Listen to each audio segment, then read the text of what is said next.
মানব ঋণ পূরণে অদম্য ইচ্ছা শক্তিকে পাথেয় করে 140 কিলোমিটার পায়ে হেঁটে হিঙ্গলগঞ্জের দম্পতি তারকেশ্বর। কথায় আছে, বিশ্বাস যদি অটুট হয় তাহলে দীর্ঘ পথ ছোট হয়। উত্তর 24 পরগনার হিঙ্গলগঞ্জের সুন্দরবনের কার্তিক মণ্ডলের পুত্র রাজেশ মণ্ডল মানত রেখেছিলেন 2026 সালের বিধানসভা নির্বাচনে যদি বিজেপি প্রার্থী রেখা পাত্র যদি হিঙ্গলগঞ্জ বিধানসভা জয়লাভ করেন তার জন্য।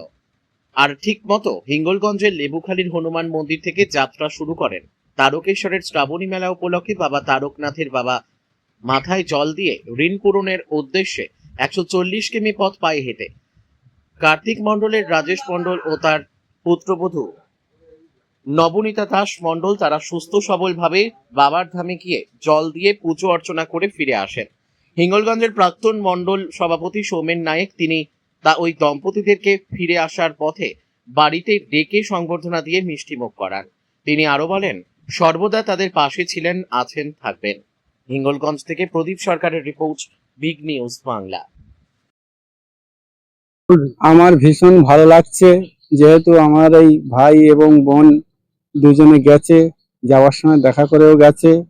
আবার এদেরকে আমন্ত্রণ করে আমি যথাসাধ্য এদেরকে একটা সম্বর্ধনা দিয়ে থেকে আমি বাড়ি যাওয়ার আহ্বান করছি এবং তারা যাতে তাড়াতাড়ি বাড়ি যেতে পারে এইটাই কামনা করছে।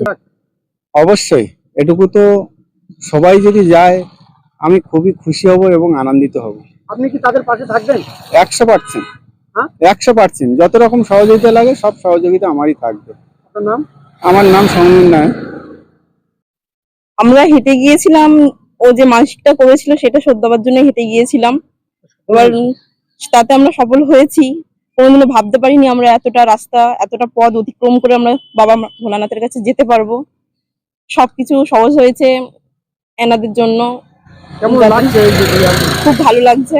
আমরা এতটা পথ অতিক্রম করতে পেরেছি, এতটা পরে ভোলানাথের কাছে যেতে পেরেছি, পুজো দিতে পেরেছি।